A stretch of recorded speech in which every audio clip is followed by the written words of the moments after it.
Rebonjour, donc on est toujours au festival de Nogent-sur-Vernisson et je suis avec Mathieu Hague. Je l'ai bien prononcé. Tout à fait. Voilà, c'est magnifique.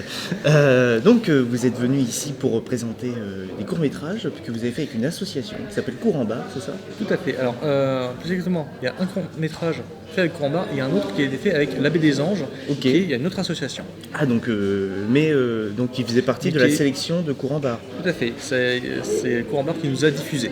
D'accord, ok. Alors, est-ce que vous pouvez expliquer un petit peu ce que c'est Courant Bar pour nos auditeurs et téléspectateurs? Alors, Courant Bar, c'est une association dont je fais partie, mais à laquelle je participe, puisqu'il s'agit d'une association nantaise, mais qui s'exporte un petit peu dans le Pays de la Loire. L'idée de base, c'est justement de projeter des courts-métrages locaux dans des bars, c'est d'où le nom. Et en fait, tout le monde peut y participer.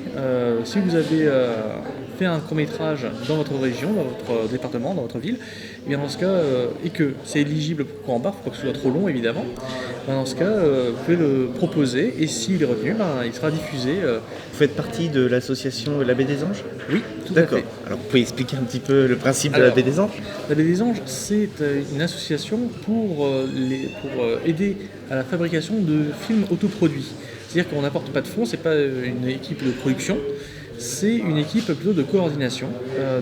L'idée, alors c'était fondé par Adeline Doré et le président est Jean-Pierre Hamon, qui est un réalisateur et acteur de Nantes, qui est un petit peu une sorte de cadre de la région, enfin pas de la région mais du cinéma nantais actuel.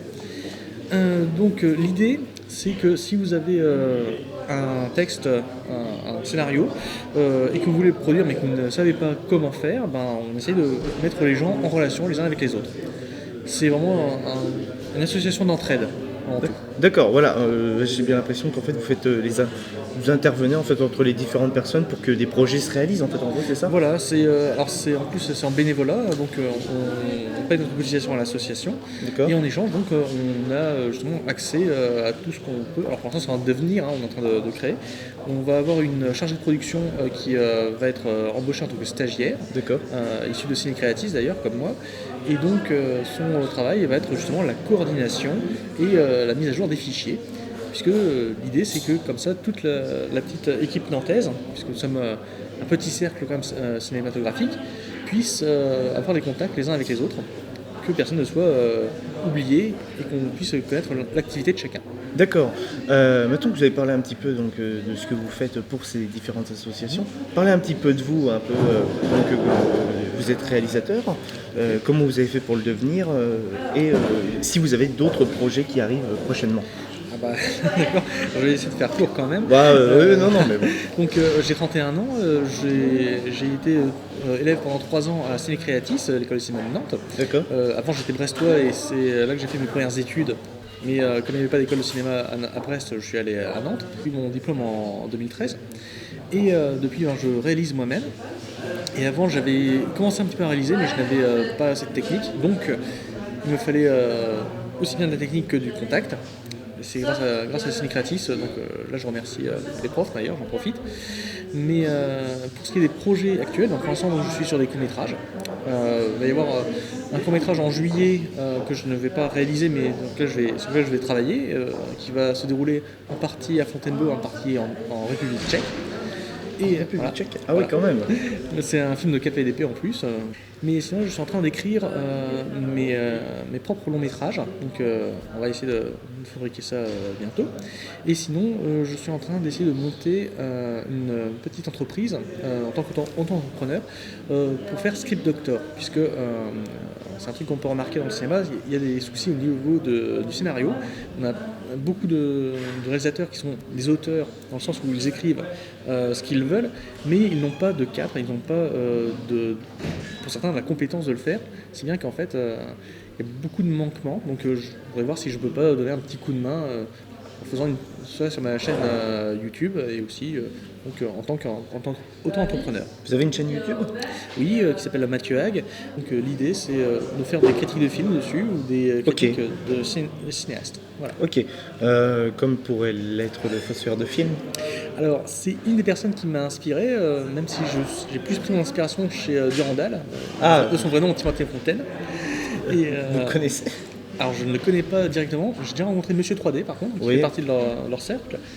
J'ai pas réussi à avoir le jour du grenier parce qu'il y avait trop de fans à côté de lui. Vous avez été à quelle conférence? À quelle convention? C'était une convention, là, ça fait un an et demi, je ne sais plus le nom, c'était une petite convention de BD à la base, c'était un D'accord. truc manga, près de Nantes.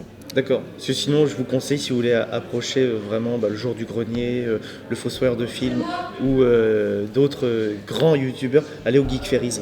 Oui. Les Geek Ferries, c'est très convivial. J'y suis allé une fois et j'ai pu rencontrer Antoine Daniel assez facilement.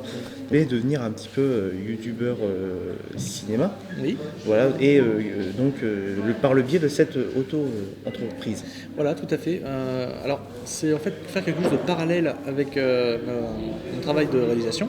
D'accord. L'idée de base, c'est véritablement avant tout d'être réalisateur, mais je voudrais faire quelque chose à côté parce que j'apprécie énormément les analyses. Avant de faire des études de cinéma, j'ai fait des études d'histoire. D'accord. Et moi, ce qui me fascine, justement, c'est plus exactement la narratologie. Alors, une narratologie, comme le nom l'indique, c'est la science, le travail sur la narration, donc sur la manière de raconter une histoire, que ce soit au cinéma, dans la BD, dans la littérature, dans les jeux vidéo aussi. C'est tout un ensemble qui m'intéresse énormément. D'accord. En tout cas, merci. J'espère que ça se produira pour vous et que la chaîne YouTube marche. On sait que maintenant YouTube est en vogue absolument. Le cinéma a du mal à percer. Parce que je crois que le premier youtubeur cinéma c'est Fossoyeur de film, quasiment un demi-million. Il me semble. Notre projet, alors c'est un petit peu différent. Je collabore avec un ami de Ciné Creatis qui s'appelle Fabien Condaminas. C'est le directeur, le fondateur d'une petite société de production qui s'appelle Caméléons Film Production. Fabien Condaminas est un réalisateur nantais lui aussi, que j'ai rencontré à Ciné Creatis. Et il m'avait proposé donc de travailler sur une émission, puisque nous avions déjà collaboré à une émission précédente qui s'appelait Les Enfants de l'Absurde, sur l'absurde séance qui a lieu deux jeudis par mois au cinéma 14A de Nantes. D'accord. Et donc là, plus précisément, c'était une émission de cinéma sur TV Rezé, c'est une web TV, donc tvrezé.fr, tvreze.fr. D'accord. Et donc cette émission, vous m'avez dit, elle s'appelle VHS, Oui. et vous traitez en fait des sujets qui parlent du cinéma. Le dernier en date, c'est le retour en enfance, si j'ai pu voir. Alors ça c'est en fait l'avant-dernière émission, puisque la dernière émission on l'a réalisée mardi dernier. D'accord. Et alors le concept de nos émissions c'est assez simple. Nous avons deux films pour une thématique, donc un pour moi, un pour Fabien. Et ensuite nous avons un invité du cinéma local. Donc en l'occurrence pour la prochaine émission, je peux vous teaser tout de suite, ça va être Marc Caro de l'ancien duo Caro et Jeunet, qui est un type vraiment super sympa, abordable, accessible et tout. Justement, on a rencontré lors d'une absurde séance, puisque c'est en tant que science-fictionnateur, si j'ose dire, il était venu pour plusieurs séances, on s'est rencontrés comme ça. D'accord. Merci en tout cas Mathieu de cet entretien, et on se retrouve prochainement pour d'autres interviews sur Nos gens sont grandissants. Merci à vous.